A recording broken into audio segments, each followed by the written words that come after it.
À l'occasion de cette rencontre, on avait étalé quelques lignes pour nous adresser d'une façon beaucoup plus large par rapport à la population. C'est pour cela que nous avons fait un petit discours en français. Et nous disions ceci. De nombreux pays connaissent des crises politiques parfois sévères, avec des conséquences économiques dramatiques, sans qu'une analyse profonde des causes de ces phénomènes ne soit réellement effectuée. La meilleure connaissance des facteurs favorisant l'instabilité politique permettrait de mieux la prévenir, la contenir et limiter ses effets néfastes. Au sortir du système colonial, la paix et la stabilité constituaient deux des principaux enjeux auxquels le Sénégal devait faire face en raison de son histoire politique et institutionnelle.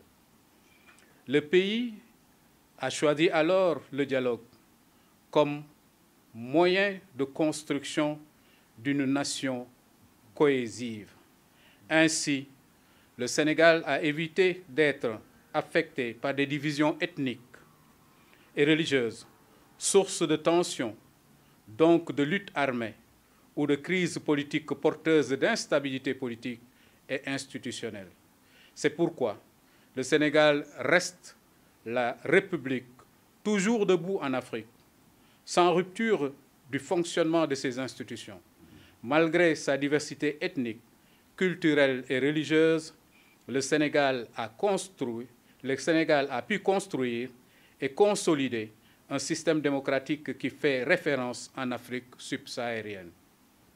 Oui, le Sénégal est l'un des pays les plus stables d'Afrique, ayant connu deux alternances démocratiques qui ont été pacifiques grâce à la maturité de ses populations.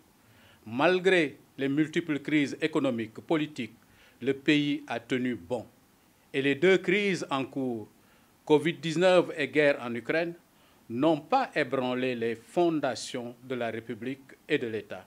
Tout ceci montre qu'il ne doit y avoir qu'un seul combat pour nous tous, celui que nous devons mener vers le développement, passant par la paix, le dialogue, la gestion inclusive de la nation tout entière. C'est fort de cela que nous renouvelons notre appel à tous les acteurs politiques pour préserver cette belle nation que nous ont léguée nos anciens, que nous devons laisser aussi entière à nos enfants et nos petits-enfants. Le débat, le dialogue sont les seuls moyens de conquête et de conservation du pouvoir dans une démocratie, et en cela, nous y engageons tout le monde. Nous, dignitaires Lébou, pays Tenguet, c'est cela notre souhait et notre combat de tous les jours. Au nom des dignitaires Tenguet, pays Lébou, je vous remercie.